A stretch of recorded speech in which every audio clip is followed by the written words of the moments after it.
ভালোবেসে বিয়ে করে বাড়ির সব কাজ করেও শাশুড়ির মন পান না এই গৃহবধূ। শাশুড়ি অন্যথায় বিভিন্ন বাড়িতে যেয়ে ছেলের বউয়ের নামে দুর্নাম করে আসে। এরই পরিপ্রেক্ষিতে তাদের পরিবারে যা ঘটলো দেখুন আপনারা এই ভিডিওতে। আমি তাহলে অফিসে যাইতেছি।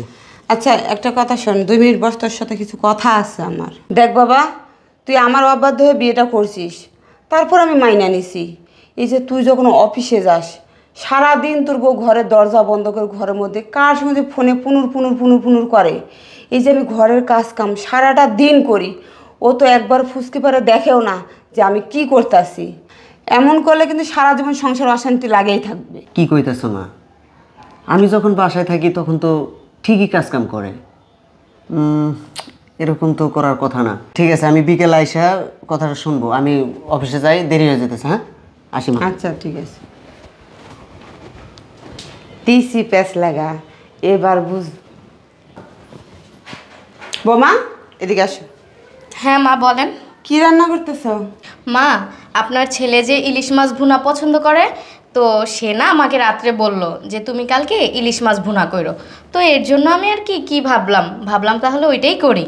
তো আমি ওইটা বসাইছি, আর ভাজি কাটছি, ভাজি করব, আর ডাল এগুলা রান্না করব। আচ্ছা, যা রান্না করতেছো করো, খাবার যেন আবার খারাপ না হয়। যেহেতু তুমি এই বাড়ির নতুন বউ, আর আমার ছেলে যদি কোনো ধমকাধমকি করে পরে আমাকে কিন্তু দোষ দিতে পারবো না। কারণ কি রান্না করো আমাকে তো একবার জিজ্ঞেসও করো না।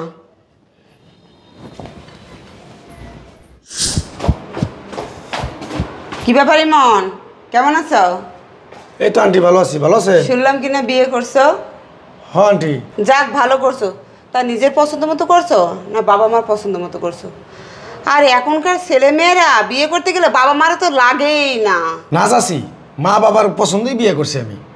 সুন্দর একটা কাজ করছো। এই যে আমার পোলা, আমার একটা বোনের মেয়ে আছে, সব দিক থেকে সুন্দর, লেখাপড়া সব দিক থেকেই, উঠতে গেলে উঠতো, বসতে গেলে বসতো। আমার ছেলে তো এটা বুঝলো না, না আমার কোনো কথাই শুনলো না। পছন্দ করে একটা বিয়ে করে নিয়ে এসছে, সারা দিন ঘরের মধ্যে ঢুকে থাকে, না জানি কি করে ঘরের মধ্যে, সারাক্ষণ ফোনের মধ্যে পুনুর আসে। আর এই যে আমি সকাল থেকে সন্ধ্যা পর্যন্ত কাজ কাম করি, একবারও বলেই না যে আমার শাশুড়ি কি করতেছে, একটু হাতে পাতে একটু কাজ কাম আগায়ও তো দিতে পারে, তাও ফিরে তাকায় না, কোনো কথাই শোনে না। ওর মতো আমার ছেলে অফিসে যাওয়ার পর ওর মতো ঘরে সারাদিন ঢুকে থাকে। আবার যখন আমার ছেলে ঘরে ঢোকে তখন তারা দেখা থেকে একটু কাজ করে। আমার ছেলে তো ভাবেই যে আমার বউ তো সব কাজই করে। বাবা তুমি নিজেই বলো তো, আমার তো এখন বয়স হয়েছে, আমি কি পারি এসব সংসারের কাজ কাম করতে? কারে বুঝাবো আর কারে এই বিচার দেবো আর কার কাছে মনের কষ্ট বলবো? আমার এই কষ্ট কেউ বোঝে না বাবা।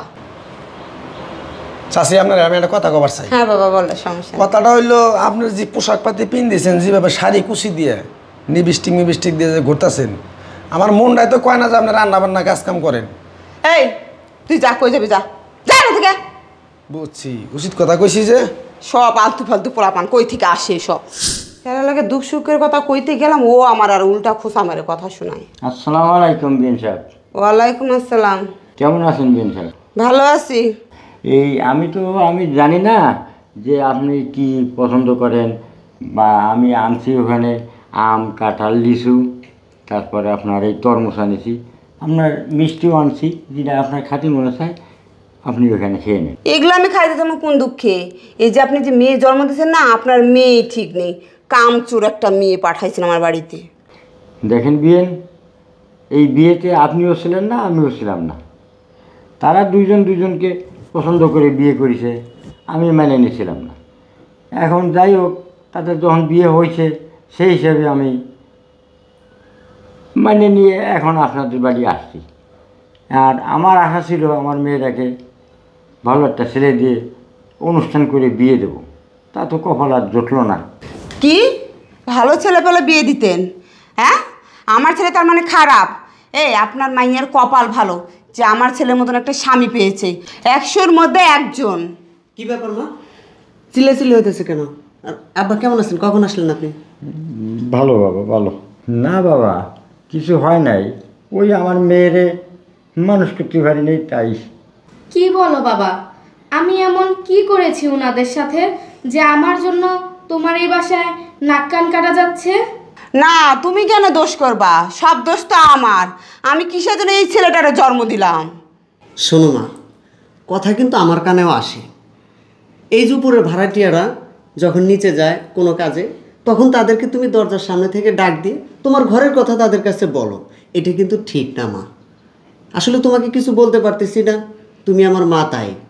আমি জানতাম যে তুই আমারই দুষবি। কারণ কি জানোস, কোনো শাশুড়ি ভালো হতে পারে না ছেলে বউদের কাছে। আসলে মা, দোষ আপনার না, দোষ আমাদের মতো ছেলেদের বউয়ের। কারণ আমরা কখনো শাশুড়িদের মেয়ে হয়ে উঠতে পারি না। এই যে তুমি তোমার ঘরের কথা পরকে বলো, এটা ঠিক না মা। এটা যতদিন পর্যন্ত তুমি বন্ধ না করবে, এতদিন পর্যন্ত তোমার সংসার সুখের হবে না। শুধু তুমি না মা, এই সমাজে যতগুলো শাশুড়ি আছে, যতগুলো বউ আছে, যারাই ঘরের কথা পরকে বলে, তাদের সংসারে আজকে অশান্তি। মা, আমি এই যে পছন্দ করে বিয়ে করেছি, পছন্দ করে কেউ কি বিয়ে করে না? করে। সবাই অনেকেই সুখী হচ্ছে বা এখনও আছে। আর দেখো, যারা বাবা মার পছন্দে বিয়ে করে, তারা কি অশান্তিতে ভুগছে না? তারা কি ডিভোর্স হচ্ছে না? আমাদেরই সমাজে হাজার হাজার মেয়ে আছে, তারা এই সমস্যাগুলো ফেস করে। আজকে তুমি আমার শ্বশুরের সাথে যে ব্যবহারটা করেছো, কি করেছো জানি না, সে হাসি খুশিভাবে আসছে, হাসি খুশিভাবে চলে যেত। তুমি তোমার মেয়ের খবরটা কি একবারও নিছো? সে কেমন সুখে আছে না অসুখে আছে? আসলে বাবা, আমার ভুল হয়ে গেছে, তুই আমার মাফ করে দিস। আজ থেকে বৌমার আমি মেয়ের মতোই আদর করব, কখন আর কষ্ট দেব না।